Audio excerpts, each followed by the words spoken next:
बिस्मिल्लाहिर्रहमानिर्रहीम। अस्सलाम वालेकुम नादरीन, आप यूट्यूब चैनल देख रहे हैं। मैं इमरान ख़ान हूँ। ख़बरें आपके साथ मैं शेयर कर देता हूँ। पहले छोटी छोटी ख़बरें हैं वो आपके साथ शेयर करूँ, फिर मुझे आपको एक बहुत इंपॉर्टेंट चीज़ बतानी है। ये वो चीज़ है जो अभी शुरू कर दी गई है और आने वाले दिनों में इसको बहुत बढ़ाया जाएगा और एक नया प्रोपेगेंडा पाकिस्तान के अंदर लॉन्च होगा। वो क्या है, किस तरह किया जाएगा और उसको आगे कैसे लेकर चलेंगे, उसके लिए किस कदर इंटेलेक्चुअल डिसऑनेस्टी, उसको कहते हैं कि जी आप जो सोचे समझे अंदाज में, यानी आप जानते हैं कि जो आप बात कर रहे हैं ये गलत है लेकिन फिर भी आप बददियानती से उसको करते हैं। मैं वो चीज़ आपके सामने रखूँगा, लेकिन पहले कुछ खबरें हैं वो आपके साथ मैं शेयर करता हूँ। इमरान खान साहब का एक स्टेटमेंट है जो छपा हुआ है एक्सप्रेस न्यूज़ पर। एक्सप्रेस न्यूज़ पे जो इमरान खान का स्टेटमेंट छपा है वो मैं एज इट इज़ आपको पढ़ के सुना देता हूँ। ये उनकी बहन जो गई थी मिलने के लिए, दोनों बहनें गई थी, उन बहनों से बातचीत करके उन्होंने जो बात की वो बाहर आके रिपोर्ट हुई है। इमरान खान ने कहा कि मदर ऑफ ऑल रिगिंग ये थी कि पार्टी को ख़त्म करना, बैट का निशान ले लेना, इंतखाबी जलसों तक की इजाज़त ना देना। मदर ऑफ ऑल रिगिंग बंद होनी चाहिए। दुनिया के सामने मज़ीद तमाशा ना बनाए। जिसका मैंडेट है उसको देकर अवाम की राय का एहतराम किया जाए। ये अपनी बहनों से अलीमा खान से और उज़मा खान से मुलाकात में इमरान खान साहब ने बात कही है। उन्होंने मीडिया के सामने सारी बातचीत पेश की और उन्होंने कहा कि mother of all you turns ने, यानी इमरान खान साहब ने अपनी बहनों को जो बात की, उन्होंने बाहर आके बताया कि इमरान खान साहब कह रहे हैं कि mother of all you turns ने वोट को इज्जत दो के बजाय बूट को इज्जत दे दी। मदर ऑफ ऑल सिलेक्शन ये था कि क्रिमिनल्स के केस ख़त्म करके बानी पाकिस्तान तरीके इंसाफ पर डाल दिए और 32 साल की सज़ा दे दी। और प्री पोल रिगिंग और इलेक्शन डे रिगिंग ये था कि अवाम और वोटर को अपने नुमाइंदे चुनने की इजाज़त ना दी गई। अब ये वो चीज़ें हैं जो इमरान खान साहब ने बोली, कुछ और बातें भी हैं वो कर रहे हैं, तो वो रेपिटेशन है। दूसरी खबर ये है कि उसी चीज़ के लिए ख़बरदार किया है बैरिस्टर गौहर साहब ने, जिसके बारे में फिच ने भी ख़बरदार किया। आलमी रेटिंग एजेंसी है, दुनिया की टॉप 3 एजेंसीज में से एक है। उसके अलावा आलमी इदारे भी कह रहे हैं, सहाफ़ी भी यही बात कर रहे हैं, जितने लोग इकॉनमी को समझते हैं वो भी यही बात कर रहे हैं। तो बैरिस्टर गौहर कह रहे हैं कि फार्म 45 के तहत हमारी कामयाबी के नतायज जारी नहीं किए जाते तो IMF का प्रोग्राम मुतासर होगा। अब वो ये क्यों कह रहे हैं, इसको आप समझिए कि पॉलिटिकली पाकिस्तान स्टेबल नहीं होगा। लोगों ने वोट डाला किसी और को और हुकूमत बन जाएगी किसी और की। यानी नवाज शरीफ को लोगों ने वोट नहीं डाला, वो बेचारे बमुश्किल, PTI तो क्लेम करती है 17-18 सीटें जीते हैं, लेकिन मेरे अंदाजे में अगर वो बहुत भी जीते होंगे तो कितनी 30-35 जीत गए होंगे, क्योंकि उनकी तो हालत ही बहुत पतली थी। पाकिस्तान तहरीक इंसाफ की जितनी नशिस्तें छीनी हैं, PMLN ने टोटल इतनी जीती नहीं है धांधली करके। तो अगर किसी और की हुकूमत बना दी गई जिसको लोगों का एतमाद हासिल ना हुआ तो मुल्क कैसे चलेगा? जब इकॉनमी नहीं चलेगी, स्टेबिलिटी नहीं आएगी, तो IMF का कोई भी प्रोग्राम होगा वो काम नहीं करेगा। और IMF की कुछ शराइत होती हैं वो सख्त होती चली जाएंगी और आप उन शराइत का बोझ नहीं उठा पाएंगे। बहरहाल बैरिस्टर गौहर ने इसके बारे में स्टेटमेंट दिया है। बुशरा बीबी के हवाले से बार बार खबरें आती रहती हैं कि उनकी तबीयत ठीक नहीं है और उनको खाने में कुछ ऐसी चीज़ें मिली हैं जिसकी वजह से वो सफ़र कर रही हैं। तो इस पर तो अब गवर्नमेंट ही देख सकती है, जो मौजूदा गवर्नमेंट है या जेल की इंतज़ामिया है, या हुकूमत को ये देखना पड़ेगा कि साबिक़ खातून अव्वल अगर ख़तरे में है या उनकी तबीयत ज़्यादा ख़राब है तो उनको मुनासिब तिब्बी इमदाद फराहम की जाए। और उसके अलावा उनकी एक दरख्वास्त भी पेंडिंग है कि हमें जेल में भेजा जाए। यानी मैं जेल में रहना चाहती हूँ, मैं बनी गाला के अंदर नहीं रहना चाहती, वहाँ पर उनको नज़रबंद किया हुआ है। अब इससे पहले कि मैं BBC की एक रिपोर्ट की तरफ जाऊँ, लेकिन मैं आपको जो इंटेलेक्चुअल डिसऑनेस्टी हो रही है पाकिस्तान में उसके बारे में बता दूँ। इसको शुरू कर देते हैं इरफान सिद्दीकी साहब के एक बयान से। इरफान सिद्दीकी ने क्या कहा? इरफान सिद्दीकी का ये कहना है कि 2018 में भी धांधली हुई थी, 2024 में भी धांधली होगी। उनका ये कहना है कि नवाज शरीफ 2018 में अंदर थे और उनका ये कहना है कि इमरान खान 2024 में अंदर है। उनका ये कहना है कि ये चीज़ें तो पहले भी होती रही तो आज भी हो गई हैं। तो ये छोटा मोटा चलता रहता है, यानी वो इस किस्म के जुमले बोल रहे हैं। यानी वो सेब को ऑरेंज के साथ कंपेयर कर रहे हैं। अब ज़रा कुछ फैक्ट्स मैं आपके सामने रखूंगा, ये प्रोपेगेंडा आने वाले दिनों में बढ़ाया जाएगा। आपके कुछ सहाफ़ी भी अब ये कहना शुरू हो गए हैं आहिस्ता आहिस्ता कि जनाब 2018 में भी हुई थी, 2024 में हुई तो क्या हो गया। तो ज़रा इनका फ़र्क आप जान लीजिए ताकि आपको आइडिया हो जाए कि वो किस तरीके से सहाफ़ती बदयांती कर रहे हैं, इंटेलेक्चुअल बदयांती इसको कहते हैं, वो कर रहे हैं। मैं कुछ नुक्ते आपके सामने रख देता हूं। यानी नून लीग को धांधली करके हराया गया था, उनका ये कहना है। कितने ऐसे बंदे थे नून लीग के जिनको गायब कर दिया गया, जो मंजर आम से गायब हो गए और वापस आकर उन्होंने कहा नवाज शरीफ बहुत गंदा आदमी है, हम नवाज शरीफ को छोड़ रहे हैं, वोट को इज्जत दो का बयानिया गलत है, लिहाजा हम नवाज शरीफ को छोड़ के PMLN के साथ हमेशा के लिए ताल्लुक़ ख़त्म कर रहे हैं। हमने तो एक भी नहीं सुना। हमने तो जब सुना वो यही सुना कि पाकिस्तान तहरीक इंसाफ ये स्टेटमेंट पिछले 2 साल से उनके लोग गायब होते हैं, आकर दे देते हैं।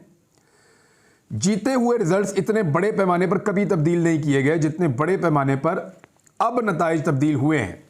यानी 2018 में ये कहते हैं जी RTS बैठ गया था, लेकिन RTS बैठने से RTS के उठने तक नताइज का फ़र्क कोई इतना बड़ा नहीं था। 2018 के तमाम सर्वेद ये कह रहे थे कि इमरान खान अक्सरियत के साथ हुकूमत बना लेंगे, वो सादा अक्सरियत ले लेंगे, उनकी पाकिस्तान में मेजॉरिटी आ रही है। तमाम सर्वेज ये कह रहे थे, लेकिन इसके बावजूद इमरान खान साहब को सादा अक्सरियत नहीं मिली।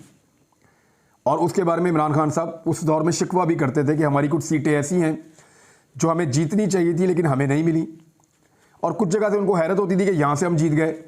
यानी उस वक्त भी इमरान खान साहब को ऐसे मैनेज किया गया कि कुछ भी करके सादा अक्सरियत ये ना ले सकें और एक कमज़ोर हुकूमत बने।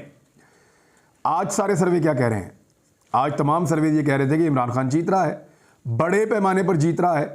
यानी 2018 के सर्वे नवाज शरीफ को हरा रहे थे, वो हार गए, कोई अचंभे की बात नहीं थी।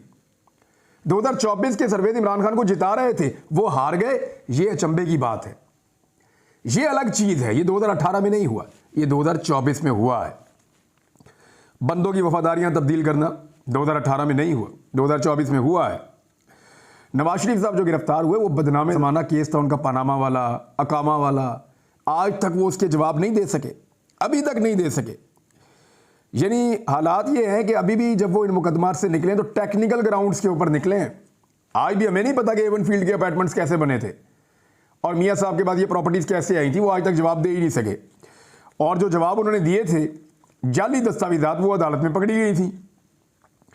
कागजात नामजदगी नवाज शरीफ के कितने बंदों से छीने गए थे, कोई याद है आपको? एक भी। पाकिस्तान तहरीक इंसाफ से छीने गए हैं। कागजात नामजदगी नवाज शरीफ के कितने बंदों के मुस्तरद हुए थे, याद है आपको? PTI के तारीखी नौयत के सबसे ज़्यादा मुस्तरद हुए हैं।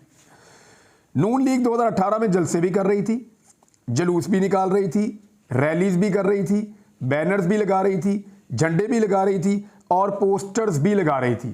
क्या ये तमाम चीज़ें पाकिस्तान तहरीक इंसाफ 2024 के इंतखाबात में कर सकी? नून लीग के तमाम लोगों को टेलीविज़न के ऊपर आने की इजाज़त थी 2018 के इंतखाबात में। सारे आते थे, टीवी पे अपनी बात करते थे, अपनी कंपेन सामने रखते थे, अपने मंशूर उन्होंने लॉन्च किए, उन्होंने खुलकर अपनी कंपेन की, टीवी के ऊपर टॉक शोज में आकर बैठते थे, हम उनसे सवाल जवाब करते थे। क्लियरली ऐसे ही हो रहा था, क्लैरिटी के साथ वो अपना काम कर रहे थे। क्या पाकिस्तान तहरीक इंसाफ को 2024 में ये तमाम चीज़ें मुयस्सर थी? तो जवाब है नहीं। उस वक्त PMLN के कुछ लोगों ने दावा किया, उनको अननोन एक टेलीफोन आया और ये बताया गया कि जनाब आप एक काम करें, आप नून लीग के साथ ना चले, ये मुल्क के लिए ठीक नहीं है। तो इस पे उन्होंने वावेला कर दिया। और आज सिर्फ टेलीफोन नहीं आते, जो कुछ होता है वो आप सब जानते हैं। PMLN के साथ कभी इसका अशरे अशीर भी नहीं हुआ। नवाज शरीफ को जब हटाया गया हुकूमत से 2017 में, तो उनके बाद वज़ीर आज़म पाकिस्तान जो बना वो नवाज शरीफ साहब की अपनी जमात से बना। लेकिन इमरान खान साहब को जब 2022 में हटाया गया तो PDM की जमातों से एक ऐसा वज़ीर आज़म लाया गया जिसकी बनने वाली हुकूमत ने इमरान खान और उसके साथियों के ऊपर पाकिस्तान की सरजमीन तंग कर दी। एक और सवाल है बड़ा सादा सा, क्या मुस्लिम लीग नून से 2018 के इंतखाबात में उनका इंतखाबी निशान ले लिया गया था? पाकिस्तान तहरीक इंसाफ से उनका इंतखाबी निशान 2024 के इंतखाबात में ले लिया गया। इन दोनों को तो आप कंपेयर नहीं कर सकते ना। जुडिशल ऑफिसर्स यानी RO के तौर पे 2018 में जुडिशल ऑफिसर्स थे जो धांधली को रोक रहे थे, और इस मरतबा सरकारी बाबू थे और वो धांधली का हिस्सा बन रहे थे जो ROs हैं। पाकिस्तान तहरीक इंसाफ ने दरवाज़ा खटखटाया, लाहौर हाई कोर्ट ने कहा बिल्कुल ठीक कह रहे हैं आप, ये जो ROs हैं ये धांधली करवाएंगे और इलेक्शन ठीक नहीं करवाएंगे। उन्होंने कहा कि जी जुडिशल ऑफिसर्स लगाए जाएं। लाहौर हाई कोर्ट ने फैसला दे दिया, कादी फाइज जैसा साहब ने फैसला उड़ा के साइड पे कर दी और ब्यूरोक्रेट्स को इजाज़त दे दी सरकारी बाबुओं को इजाज़त दे दी कि जाओ जितनी मर्जी धांधली करो, तो वो आपके सामने है जिस तरह धांधली हुई है पूरे मुल्क में। आलमी सतह पर 2018 के इंतखाबात के बाद कभी इतना धांधली का शोर मचा था पाकिस्तान में या दुनिया में? कभी नहीं मचा, क्योंकि दुनिया देख रही थी कि इंतखाबात यहाँ पे हुए हैं, एक पार्टी पॉपुलर थी, वो आ गई इक़्तिदार में और वो भी सिंपल मेजॉरिटी से महरूम रही। लेकिन इस मरतबा सारा आलमी मीडिया कह रहा था कि वन साइडेड इलेक्शन है, पाकिस्तान तहरीक इंसाफ जीत जाएगी। फिर हमने देखा कि इस बड़े पैमाने के ऊपर धांधली हुई है, और इस बड़े पैमाने पर धांधली होने के बाद जो आलमी मीडिया है वो कितना शोर मचा रहा है वो भी आपके सामने है। तोशाखाना केस, यानी नवाज शरीफ साहब ने, जरदारी साहब ने, बाकी साथियों ने, इन्होंने तोशाखाना से गैर कानूनी तौर पे गाड़ियां ली थी रूल्स की खिलाफ वर्जी करते हुए, किसी को सजा नहीं हुई। इमरान खान ने कानूनी तौर पे घड़ी ली थी, उनकी वाइफ ने कोई ज्वेलरी ली थी, दोनों को सजा हो गई। ऐसा तो नहीं हुआ था ना उस दौर में। तो आप 2018 को 2024 के साथ कंपेयर नहीं कर सकते। साइफर मुकदमा, खुद ये जो हुकूमत पीडीएम की बनी थी, इन्होंने अमेरिका को डिमार्च किया था और एहतजाज किया था कि आपने हमारे अंदरूनी मामलात में मुदाखलत की है, और इमरान खान साहब ने भी यही कहा था कि अंदरूनी मामलात में मुदाखलत की है। एक तरफ वो कहते हैं इमरान खान झूठ बोल रहे हैं, अमेरिका ने ऐसा कुछ नहीं किया। दूसरी तरफ वो कह रहे हैं इमरान खान जो बात कह रहे हैं वो बिल्कुल सही है, वो इसलिए कि इमरान खान ने राज अफशा कर दिया है, कौमी राज जो है उसको अफशा कर दिया है, उससे पर्दा उठा दिया है। अगर तो उठाया पर्दा तो फिर आप ये मानेंगे जो बात उसने की ठीक की। एक तरफ कहते हैं झूठ बोल रहा है, दूसरी तरफ कहते हैं क्योंकि बात बता दी है लिहाजा हम सजा देने जा रहे हैं। तो नवाज शरीफ के साथ तो ऐसा भी कुछ नहीं हुआ।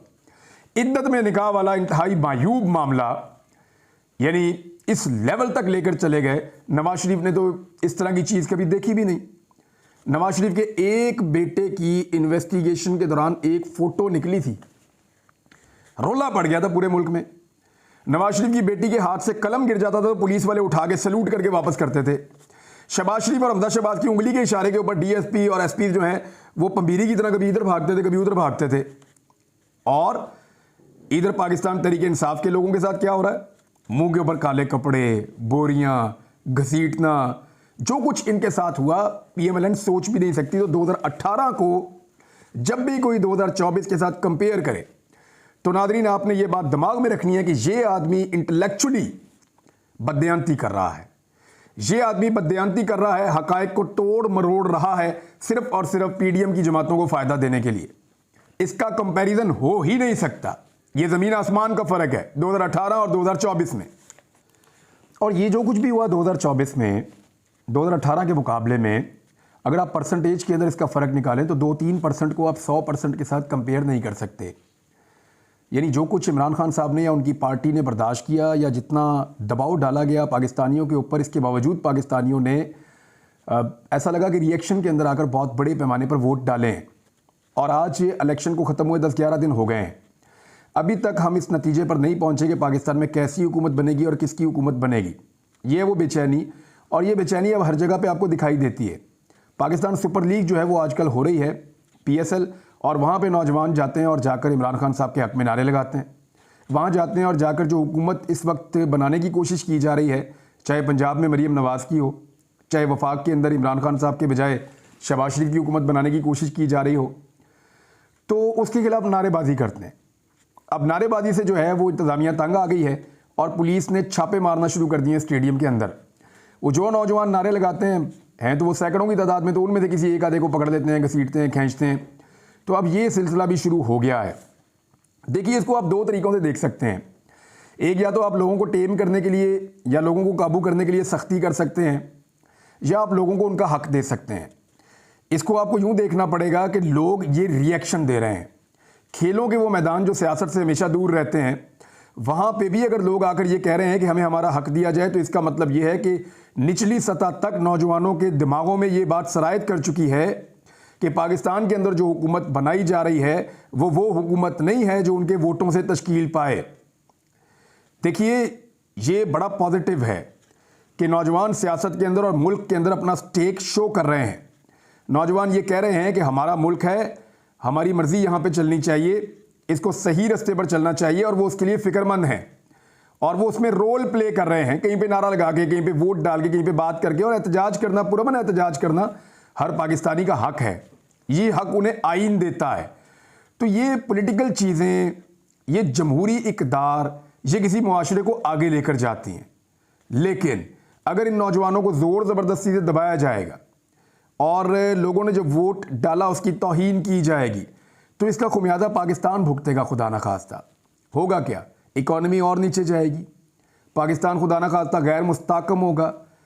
और पिछले 2 साल जो पाकिस्तान के साथ तजर्बा हुआ, अप्रैल 2022 से लेकर जनवरी 2000, बल्कि अभी तक फरवरी 2024 तक, पौने 2 साल से ज़्यादा हो गए हैं।